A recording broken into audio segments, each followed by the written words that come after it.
was a day, many moons ago, when a girl from Ceredigion did not go to school in nearby Talibont.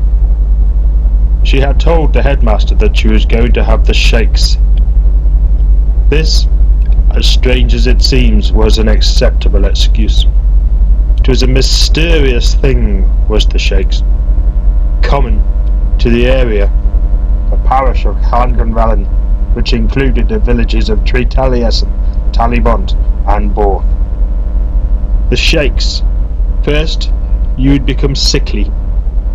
Then you would start shaking, violently, unable to speak. This would happen once a day, but if you were lucky, it would be an hour later each day, perhaps for over a week, until strength returned and you fought off the shakes and became well again. Doctors were at a loss, having no idea what caused the shakes. The shakes were also known as Hanrak, which means the old hag. This was named after a being of ill repute who dwelled in Borth Bog, a raised mire that separated Borth and Ceredigion. The hag was said to menace the people who lived around the bog. On misty nights, she would enter homes through windows and breathe the bog air into people's faces while they slept. The next morning, the fever would start, followed by the shakes, sleep filled with bad spirits and ill omens. There was a thought amongst some of the elder population that there was a link, that the hag haunted them because they were cutting and burning peat from the bog where she dwelled. In one tale of the hag, a lady called Betson, who lived at the edge of the bog, was returning home after cutting peat all day long. Night was falling and it was misty. Betson passed a lady who was sitting on a rotten, mossy tree stump. The woman had a noticeably large head, masses of black hair which was so long that it coiled all the way down to her feet. As Betson passed her by, she called out a greeting. The woman turned her head towards Betson. Large yellow eyes, pale skin and a mouth full of teeth that merely just hissed at her.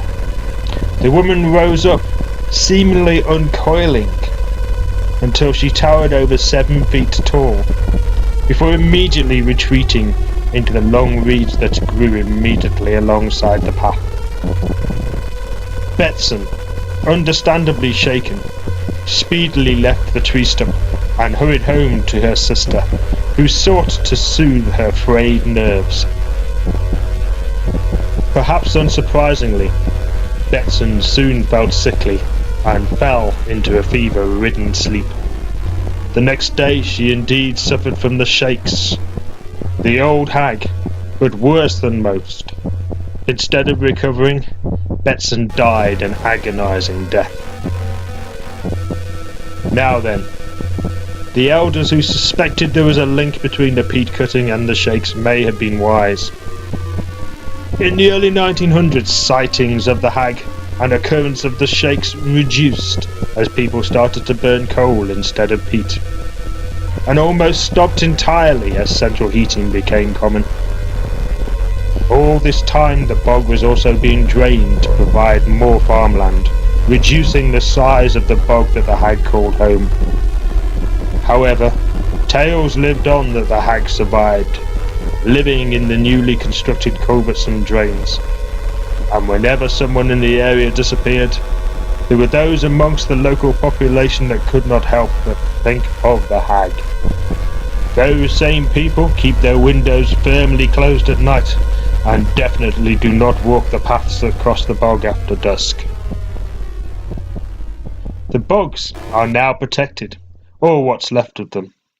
They are a nature reserve, home to otters, red kites, and rare damselflies, moths and crickets. Also 3 species of carnivorous plants that feed on these rarities.